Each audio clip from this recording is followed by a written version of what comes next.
DNA polymerases. From our previous discussion, we also have the idea that DNA polymerases, they are very important in the process of DNA synthesis or even in vitro DNA amplification. DNA polymerases जो हैं ये first time 1955 में Arthur Kornberg और उसके साथ कुछ और workers थे, उन्होंने सबसे पहले इसको आइसोलेट किया इकोलाई बैक्टीरियम से और उसको नाम दिया गया DNA polymerase 1. Then with the passage of time, other types of DNA polymerases were also discovered. But overall, at the beginning, we can say that DNA polymerases, they are very important in the process of DNA amplification. DNA polymerases, they require different factors to work, or the requirements, they may be one or two. The major requirement, first, it is the presence of DNA template. कि जो हम DNA amplify करना चाहते हैं, it must be available, suppose in double stranded form. तो उससे हमने जैसे देखा कि उसकी जो है denaturation होगी, या in case of in vivo system or biological system, the replication fork will be formed, and then DNA replication it will start in a semi-conservative manner as explained in different books of molecular biology. DNA template के अलावा जो दूसरी fundamental requirement है, it is the presence of the primers. So naturally biological system में primers जो हैं ये होते हैं normally short segments of the DNA, or even in most of the cases they may be formed of RNA, and after binding with the complementary sequence in the template DNA, they will provide 3' hydroxyl group that will direct the synthesis of the DNA complementary strands. As I told you that according to the information that is contained in the template DNA, so it will guide the synthesis of the complementary strand.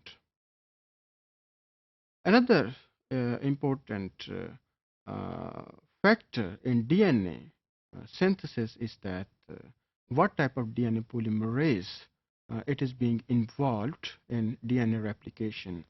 And if we discuss this in broader perspective, that DNA polymerase, it is involved in the adding of new bases in the DNA strands when we compare it with the target DNA molecule. So according to the information, the DNA polymerase will keep on adding the nucleotide bases. After adding the nucleotide bases, it will dissociate from the DNA fragment, and after dissociation again it will bind and continue the addition of new bases. Now it will depend that which DNA polymerase it is involved in the addition of new bases. And this ability of the DNA polymerase, that how much bases it is going to add, it is called as the fidelity of the DNA, or in other terms it is also called the processivity of the DNA polymerase. Processivity means that how many DNA bases the DNA polymerase it is going to add before it dissociates the from the template DNA.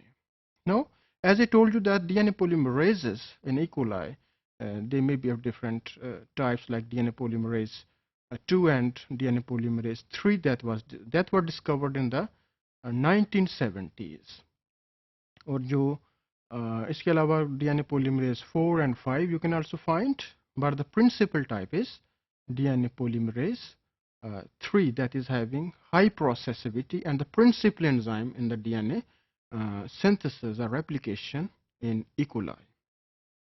This is the list of different enzymes of E. coli and their comparison, like DNA polymerase 1, 2, and 3, and that which is the structural gene that is involved in their synthesis, what are different subunits, what may be their molecular weight, whether they are having 3' to 5' exonuclease or endonuclease activity or proofreading activity, and what is their polymerization rate. And if we have a look on the processivity of the DNA polymerase 3, it is the most important, that is that it is having high processivity.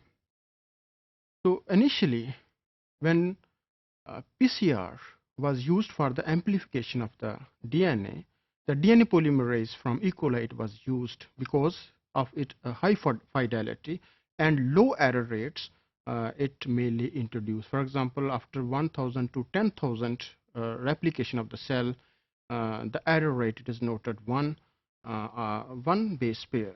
So it is a very high fidelity of the DNA polymerase of E. coli. But this is not well suited for PCR reaction that is exposed to high temperature repeatedly.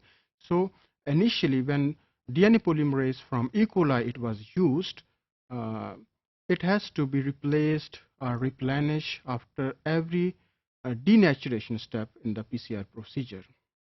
So it has increased the time and even the cost of DNA amplification.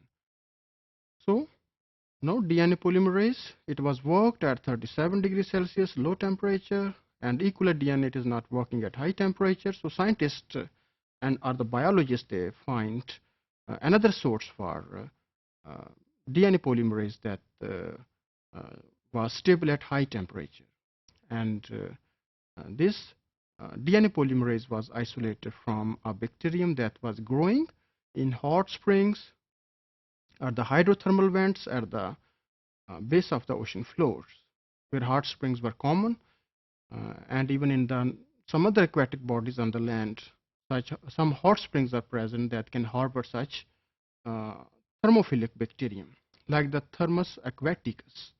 That was the microbe from where the TAC DNA polymerase was isolated. TAQ, it is from the source of the microbe from where the DNA polymerase was isolated, and it was commonly called as the TAC DNA polymerase. Now, it can be used at high temperature, but it is also having one disadvantage. A disadvantage was that it lacks 3' to 5' proofreading activity. So errors that were introduced, they were very high. So to overcome this problem, scientists look towards another hyperthermophilic microbe like the Pyrococcus furiosus. PFU DNA polymerase then was isolated from Pyrococcus furiosus and named was after the source PFU, Pyrococcus furiosus, and the advantage was that it is having high proofreading activity, and then it may be used alone or in combination with TAC DNA polymerase. So with the passage of time, the E. coli DNA polymerases, they were replaced with more thermostable or heat stable DNA polymerases.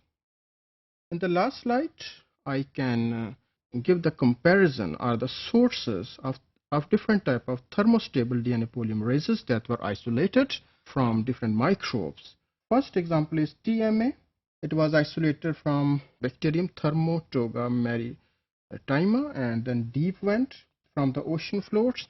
Pyrococcus was isolated, then TLI DNA polymerase.